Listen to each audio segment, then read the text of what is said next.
All right, good morning, everybody. It is the 23rd of March. And the sun's finally out, but it snowed a crap ton yesterday. Today, I got my buddy Derrick in here. We're going to be talking about a few things.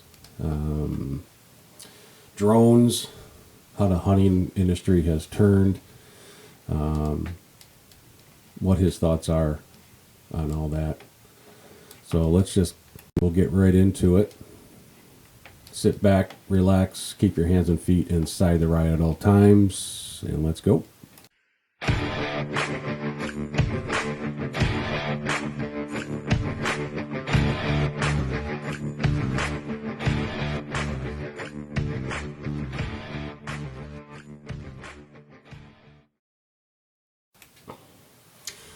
Thanks for coming in, brother. Thanks for having me. All right, so yesterday you called me and you said, we need to do a podcast on drones. Absolutely. And, this is something that I've been wanting to do. I had somebody else bring it to my attention, but trying to get that person in here has been kind of a pain in the butt. She does lead a busy life, so first let's kind of go back to my last couple episodes, that how the industry's turned. 100%. So when you go back 20 years or so, when cameras first come out, how did that change your hunting? Well, technology does change every aspect of our life, and you can use it for the better in multiple different ways. Seeing what's going on real time, it started out with just placement of cameras and, bringing them, going and check them, once a week, once a month. Now we moved into the cell phone cams that are real time, which is a completely different game. You no longer have to go check those cameras. You no longer have to, mess up the spot, get your scent all over it. So it's been a very eye-opening experience for me, and I use them. I think I'm running 4 right now, and I would never have, in March, cameras going. But you're learning a lot. It's funny you say that now. I think it was a week and a half, 2 weeks ago, you sent me a picture of, was that an 8-point? Yes. Still carrying? Yes. And everybody thought that these deer would lose antlers in December, January. Well, now I have been people sending me pictures of our product, and deer, hard horn still coming into the minerals and things like that. Did you think that we'd be in March and deer are still carrying their horns? Not at all. And, I still have cameras over scrapes that are getting used daily. Yeah. I would never have pictured that in a million years. It's funny how people think they only... I think with cameras out, people are learning that deer are actually using scrapes all year long. This is just not a rut activity. When guys are sending me pictures with the with our hyper rope out, and deer are just constantly hitting them, constantly going to that spot. Cameras have just completely turned this industry upside down. Wouldn't you say so? Without a doubt. So now I know state laws, and I still think that how it's written in Michigan, anything electronic to harvest game is illegal. Correct. To my knowledge. It's still kind of written that way, but we are using cameras. Absolutely. Yeah. And, DNRs use cameras, they use drones, they're using the technology, so it truly is game changing and a tool. Right. So if the DNR is using, drones and cameras to catch people doing illegal things, but the law is written where we technically cannot use a camera, but I'll bet you 90% of the hunters are. I would say that's very accurate. Yeah. All right. All right. We'll be right back. We need to get a warmer. Every hunter out there wants deer coming into their stand, right? Why do we use full force hunting products? That's why.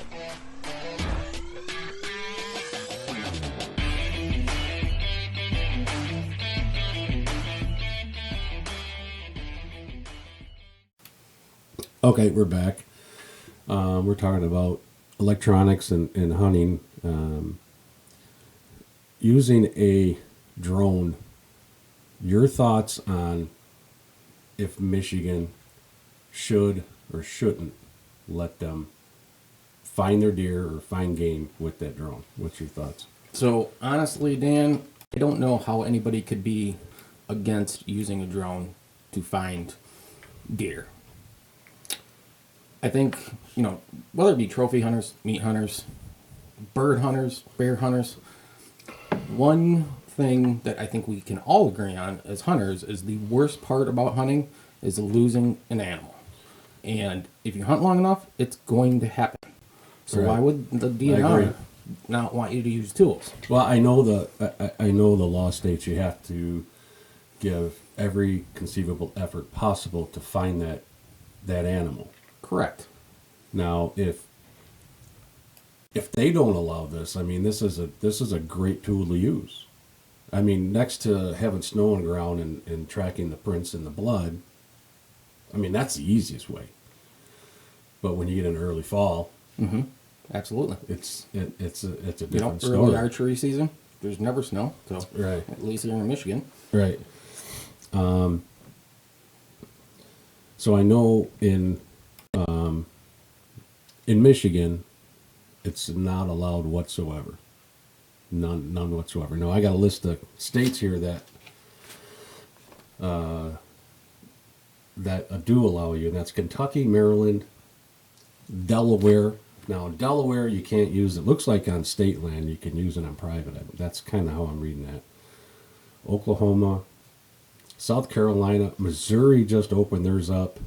Wisconsin, you can do it with somebody that is licensed to do it. Okay. So it just sounds like they're trying to do a money grab there. So hopefully next week we'll dive a little bit more into this with a gentleman named Austin Carter in Wisconsin. He does that there. And unfortunately, we couldn't get him and Mr. Boberg on this morning because of technical issues. But we'll dive into that a little deeper. I want to ask you, how has hunting changed over the years in your eyes, good or bad? Well, going back to your last episode, I think you hit the nail right on the head. When I was growing up, it was all about family, going up to hunting camp, hanging out with the uncles and grandpa, and making a big deal about it.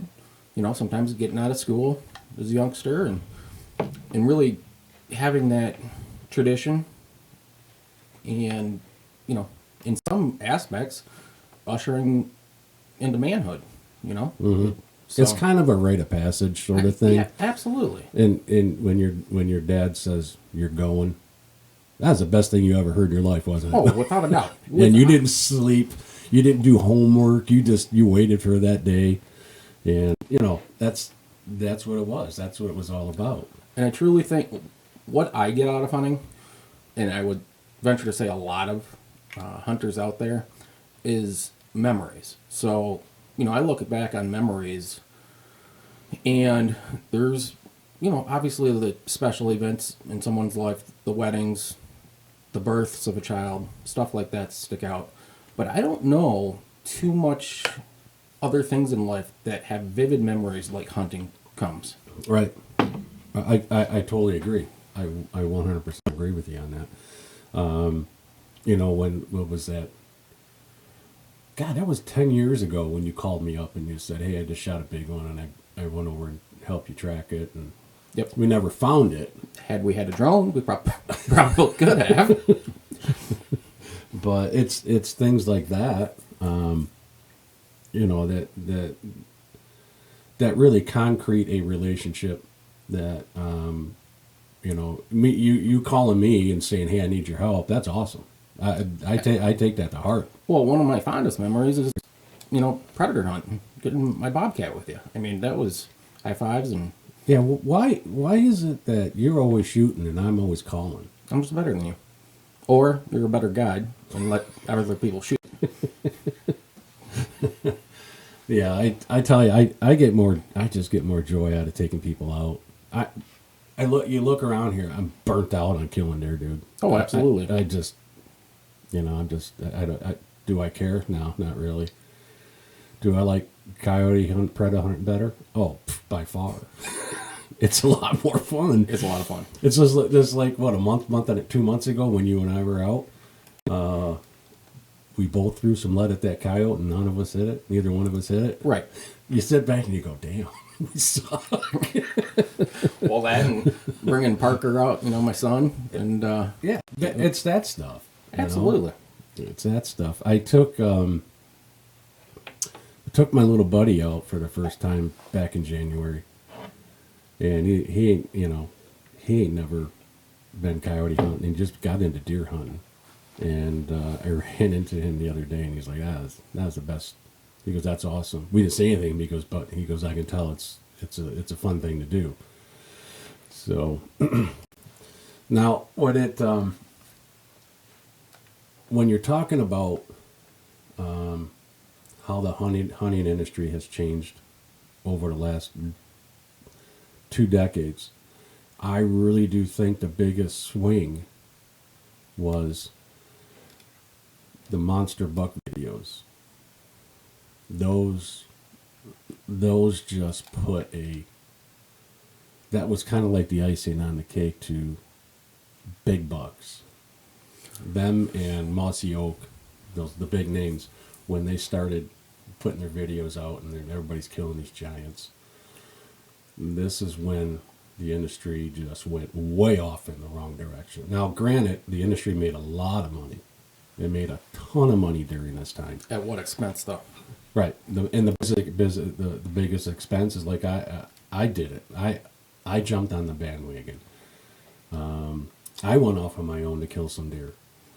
And I lost out on a lot of memories with my family and friends by doing that. The thing that kills me the most is the potential effect on the younger generation that is just getting into hunting. We are in a media society, that nobody has any patience. You can Google anything, you have it right there at the fingertips. I agree. I totally agree. Now, you put monster buck videos in front of kids, and they go out in the woods, and they're going to think, yeah, I'm going to shoot a 200 inch, you know? They want that instant gratification Absolutely. of just sitting there a half hour and a giant walks by. Yeah, and for, you know, the second day they didn't see anything, they're out of the hunting for the rest of their lives. I agree. You know, so And being a guide, I saw it in kids where their dads would bring them here to hunt, and you can just tell kids weren't into it. Mm-hmm. They didn't want to be there. I think that, you know, parents really kind of start their kids out on the wrong level. Take them out to state land first, man. Sit them down and tell them how tough this really is. It's not going to be easy. That it's going to be tough. Anything that is tough, it's worth doing. absolutely. And, you know, I did a lot of deer hunting with Parker. He's 13 now. And we probably had him in the blind, started in the blind at, I'm going to say 5. And not for long durations, but a couple hours at a time. And it was not uncommon for us not to see anything. But when we did, it was extra special. And, you know, last year I got to witness him taking his first deer, which was unbelievably cool. Yeah, and a memory for a lifetime. Yeah, I agree. I mean, by you, so when you prepared him, did you say, hey, we may not see anything, this is just the way it is? Oh, absolutely. Tell him all the negative stuff right off the bat? Absolutely prepare them. But you got to be smart about it too. So a 5-year-old's not going to sit there forever quiet. Don't take them out for 5 hours at a time. Take them out for 45 minutes at a time. Right. Have a coloring book. Right. Backup plans. Right. All right. We'll be right back. Hey, it's Mark here from Buckeye Outdoors. If there's one thing that we like to use in our woods, it's full force hunting products when the shot counts.